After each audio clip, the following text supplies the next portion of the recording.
Port होने में कितना टाइम लगेगा टोटल? 5 दिन। 5 मिनट? 5 दिन। 5 दिन यानी 5 दिन जियो को और झेलना पड़ेगा। जी ठीक है भाई। हेलो फ्रेंड्स, कैसे हैं आप लोग?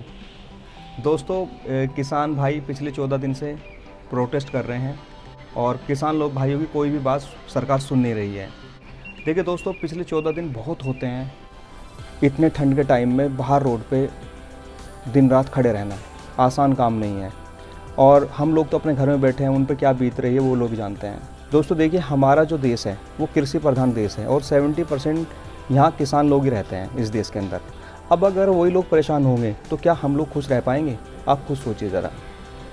हमें भले चाहिए डायरेक्ट वे में किसानों का आंदोलन लग रहा है, लेकिन इनडायरेक्ट वे में सभी लोग इससे परेशान होंगे। उसका रीज़न क्या है दोस्तों? अगर किसान भाइयों को उनकी फसलों का सही पैसा ही नहीं मिलेगा, कम पैसों में उनकी फसल खरीदी जाएगी और उनको कोई भी सुविधा सरकार की तरफ से नहीं मिलेगी, तो सोचिए उनकी कितनी बुरी कंडीशन हो जाएगी। और दूसरी तरफ अगर देखें, अगर प्राइवेट कंपनियां इसके अंदर आती हैं, सस्ते दामों वो फसल खरीद कर अपने यहाँ स्टॉक कर लेती हैं, हमें जब ज़रूरत पड़ेगी तो हमें किस रेट पर मिलेगी? क्योंकि इंडिया की जो जनसंख्या है वो 1.5 अरब के करीब होने वाली है और इतनी जनसंख्या पेट पालने के लिए अगर कोई स्टॉक कर लेता है माल अपने घर के अंदर और जब डिमांड बढ़ेगी तो वो किस रेट पे बेचेगा उस माल को? आप खुद सोचिए। आज जो आटा, दाल, राइस, आटे की अगर मैं बात करूं, गेहूं के आटे की अगर मैं बात करूं, वो हमें 20 से 25 रुपये किलो मिल जाता है और राइस हमें 30 से 35 रुपये किलो मिल जाता है। एक सिंपल मैं नॉर्मल बात कर रहा हूं। लेकिन अगर इस चीज़ को स्टॉक कर दिया जाए, अदानी और अंबानी इसको स्टॉक करके रख लें और सप्लाई डिमांड का गेम खेलना शुरू कर दें, तो यही चीज़ हमें 100-150 रुपये किलो मिलेगी। क्या हम अपनी फैमिली के साथ इतने महंगा सामान खरीद के सर्वाइव कर पाएंगे? और इंडिया के अंदर तो ऐसे बहुत से गरीब फैमिलीज़ रहती हैं जिनको एक टाइम का खाना तक नहीं मिल पाता है।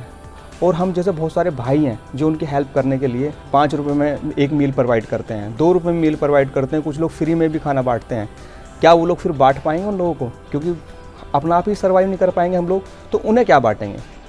तो दोस्तों, ये किसानों का आंदोलन नहीं है, ये पूरे देश का आंदोलन है और हमें किसान भाइयों को सपोर्ट करना चाहिए।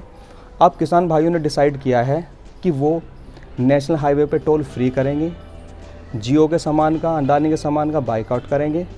तो हम लोग वहाँ तो जा नहीं सकते, लेकिन हम उन्हें सपोर्ट कर सकते हैं अपने तरीके से। मैंने डिसाइड किया है कि मैं जियो का जो सिम है मेरा, मैं उसको पोर्ट कराने वाला हूँ एयरटेल में। अब आप लोग डिसाइड करिए कि आप उन्हें कैसे हेल्प करेंगे। मैं तो चला दोस्तों अपने सिम को एयरटेल में पोर्ट करने के लिए।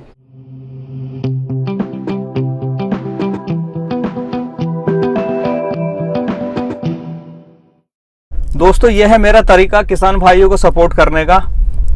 बेचारे इतनी ठंड पड़ रही है और उसके बाद भी दिन रात इन 3 काले कानूनों को वो कैंसिल कराने के लिए बेचारे सड़कों पर हैं। सरकार उनकी बात सुन नहीं रही है, जो कि गलत है, क्योंकि सरकार को देश की जनता ही बनाती है और जनता की बात अगर सरकार ना सुने तो बड़ा अफसोस होता है। अब जिनके लिए कानून बना रहे हैं, अगर वही लोग खुश नहीं हैं तो वो ठीक नहीं है। फिर दोस्तों, सिंपल सी बात है, किसान इतनी मेहनत से दिन रात एक करके फसल उगाते हैं और वही फसल एमएसपी पे ना बिके।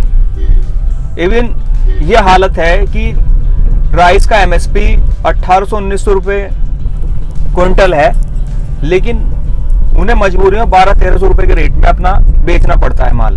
1200-1300 रुपये क्विंटल में तो ये लोग तब बेचने में मजबूर हैं जब सरकारी मंडी है। अब सोचिए, अगर सरकारी मंडी ना हो तो जो कॉर्पोरेट वाली मंडियां हैं वो किस रेट में माल को खरीदेंगी? इनसे औने पौने दामों में खरीदेंगी और जो इस देश में लोग रह रहे हैं वो इसी माल को सोचिए किस रेट में खरीदेंगे। भैया, जब भूख लगेगी तो आटा भी चाहिए और चावल भी चाहिए, और जब कोई इसको बड़ा कॉर्पोरेट स्टॉक करके रख लेगा तो वो तो अपने रेट पे बेचेगा ना, फिर तो कोई सुनने वाला है नहीं उनको। 100-150 रुपये किलो तक भी हो सकता है कि हमें खाना पड़े आटा और राइस। इंडिया के अंदर अगर आप देखो तो एक एवरेज इंसान की जो कमाई है वो 20-25 हज़ार रुपये होती है। अब 20-25 हज़ार में उसके घर का खर्चा भी है, उसका रेंट भी है, पेट्रोल का खर्चा भी है, उसको अपने ऑफिस आना जाना भी, सब कुछ इसके अंदर आ जाता है। अपने बच्चे ही पालने हैं वो सोचे कैसे करेंगे अगर इतना इतना महंगी चीज़ें एक टाइम के बाद खाना लगे हैं अगर वो। ये आप बिल्कुल ऐसे सोचो कि शुरू के 2-3 साल तो आपको सही रेट पे सब चीज़ मिलेगी, लेकिन 2-3 साल के बाद जब सरकारी मंडियां भी खत्म हो जाएंगी और सब कुछ खत्म हो जाएगा, तो आपको तब पता चलेगा यार कि किस रेट पे हमें माल मिल रहा है। क्योंकि जियो जब आया था 6 महीने तक उसने बिल्कुल फ्री में सर्विस दी अपनी, खूब लोग जुड़े उससे, और 6 महीने बाद क्या रेट कर दिया। तो वही गेम तो होने वाला है आगे भी। एक सिंपल एग्जांपल से मैंने आपको समझाया, ऐसे ही आप पेटीएम देख लो, ऐसे ही आप जो है दूसरे कॉर्पोरेट देख लो, अमेजोन देख लो, आप फ्लिपकार्ट देख लो, बहुत अच्छा डिस्काउंट दिया इन लोगों ने शुरू में, जब तक कि कुछ अच्छी शॉप मार्केट में बंद नहीं होगी सामान बेचने वाली। भाई आप रेंट दे रहे हो दुकान का, आप सब कुछ कर रहे हो, जब आपकी दुकान ही बंद हो जाएगी तब आप क्या करोगे। तो इन्होंने बहुत अच्छी दुकानें, बहुत अच्छे लोगों के कारोबार ठप कर दिए इन बड़ी बड़ी कंपनियों में। और अब डिस्काउंट खत्म, अब आपको ना तो अमेजोन पे इतना डिस्काउंट मिलेगा, ना फ्लिपकार्ट में मिलेगा, और ना ही पेटीएम पे मिलेगा। अब वो फ्लैट रेट में बेच रहे हैं माल। तो वही सब होता है भाई, ये बड़े गेम होते हैं, हम लोग नहीं समझ पाएंगे इसको। सोचिए अगर ऐसा होता है, जो रूल के अकॉर्डिंग चले, जो 3 कानून है, अगर सरकारी मंडी बंद हो जाएंगी अगर साल, 1.5 साल, 2 साल के अंदर, किस रेट पे माल खरीदेंगे ये किसानों का, और किस रेट पे हमें मिलेगा। थोड़ा सपोर्ट तो बनता है दोस्तों कि हम किसान भाइयों को सपोर्ट करें, क्योंकि इसमें हमारा भी फायदा है और देश का फायदा भी है। तो बस पहुंचने वाले हैं और लेते हैं नया सिम। ये रहा सामने एयरटेल। यहीं पर ही पोर्ट करने वाले हैं दोस्तों, जियो टू एयरटेल। चलते हैं अंदर।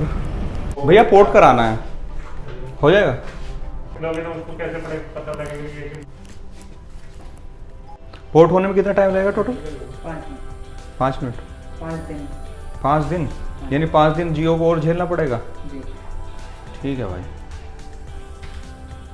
दोस्तों मैंने एयरटेल में अपना नंबर पोर्ट तो करा लिया है, लेकिन ये लोग बोल रहे हैं कि 5 दिन के बाद ये नंबर एक्टिवेट होगा। चलिए कोई बात नहीं, 5 दिन और झेल लेंगे हम लोग जियो को, लेकिन मेरा पूरा सपोर्ट है किसान भाइयों को, क्योंकि आप लोगों की बदौलत ये देश है, और अगर किसान भाई परेशान होंगे तो पूरा देश ही परेशान रहेगा। और ये जो कानून लाई है गवर्नमेंट, मेरी रिक्वेस्ट यही है गवर्नमेंट को कि भाई सब चीज़ें ठीक हैं, लेकिन इन कानूनों को वापस लो, क्योंकि इससे पूरी जनता ही परेशान हो जाएगी। कोई भी इस बारे में सोच नहीं रहा है। चलिए दोस्तों, मिलते हैं आपसे नेक्स्ट व्लॉग में, तब तक के लिए बाय बाय।